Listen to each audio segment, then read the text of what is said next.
name is Jamie, and today I have a special video for you guys.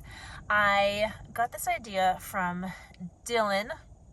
I don't know his last name, but he and his wife do Instagram videos, and they're both hilarious. Anyway, I'm going to do a top 5 books that I read in 2024 video. So I'm really excited to share these with you. These were my favorites, and the way I chose them was completely emotional. I looked at the list of books that I read this year and the 5 that made me go, oh, that was such a good book.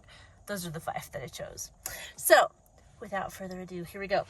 Number 5 would be Little Riders. I loved this book. It made me cry. It was super sweet. It was dealing with serious issues, but the writing just grabbed me right at the beginning, and it pulled on my heartstrings. It was just really good. It was a really good short book. It's not long, but it's good, and it has substance to it as well as heart. So loved that one. Number 5. Number 4. By the way, number 5 and 4, I had a hard time deciding which should go in what place. You know, they were both so good.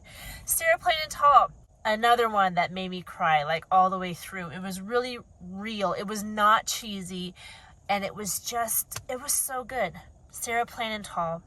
These little kids lost their mother, and Sarah came into the mix. Will she or won't she stay as their mother?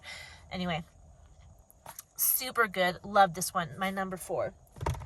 Number 3, Rose in Bloom. If you know me, you know I'm a sucker for Louisa May Alcott. I don't know if I have said that often on this channel, but I am. I love Louisa May Alcott, so it was a no-brainer that I would read this book. It did not disappoint. It was amazing, and super glad that it was part of my book reading journey this year. I need to read more of her books, definitely. Number 2, Old Yeller. This one, it surprised me, but it didn't surprise me because I've seen the movie. I saw the movie when I was a kid.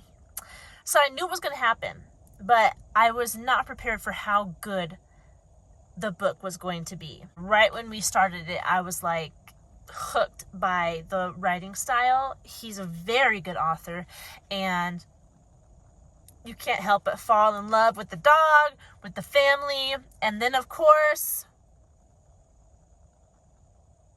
you know what happens in Old Yeller, don't you? Anyway, tears. Just depressed, but also in love with the book afterwards. Amazing. So good. I have not done a review on this yet. It's coming up in the new year. Watch for it. It's on its way.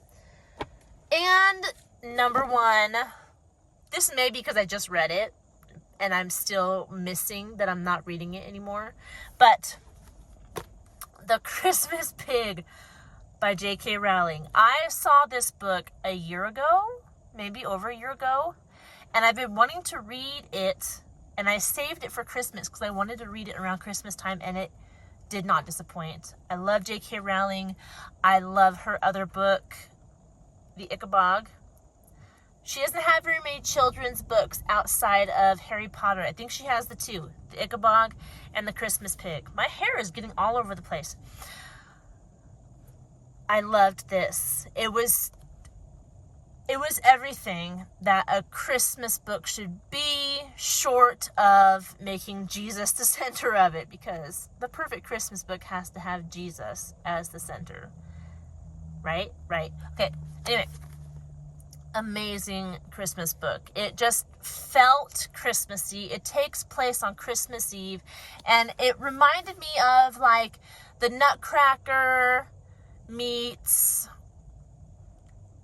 I don't know, what's another good Christmas book? Babes in Toyland?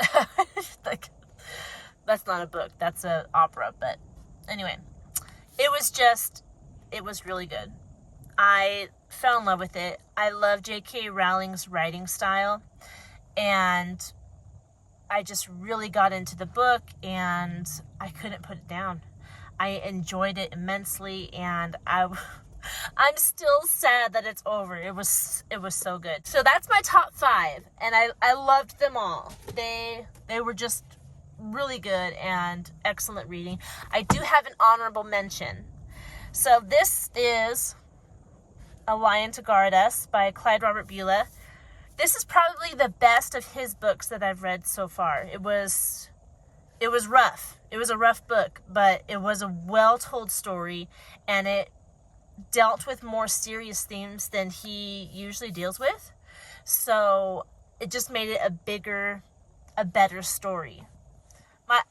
My son asked me today, we started a new book, and he's like, why do we read these sad books?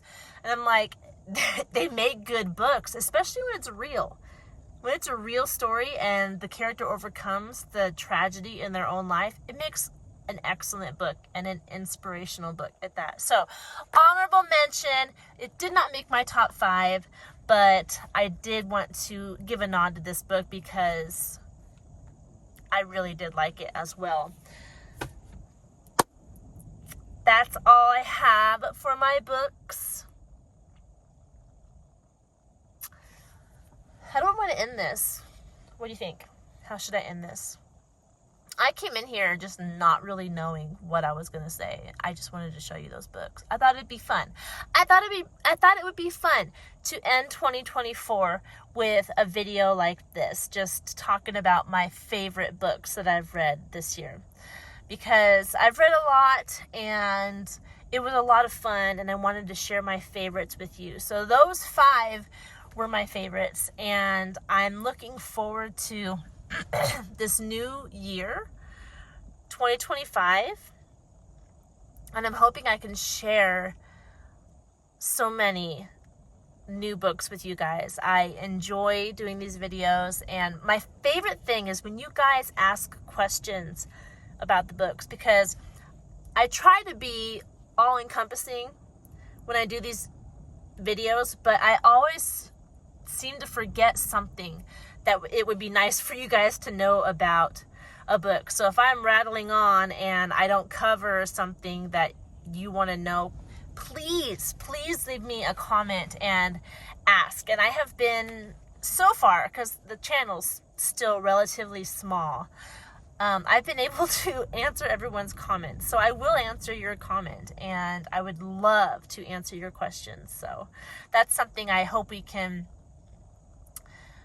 get more into in 2025 in the new year, is get the conversation going, because I would like to get to know you guys and see who's watching these videos, and I want to answer questions about the books because I want to get you excited about reading them as well. So, well, I think that's it for this video. I hope you had a very Merry Christmas. I hope you had a wonderful New Year, and I will see you in our next video. Goodbye.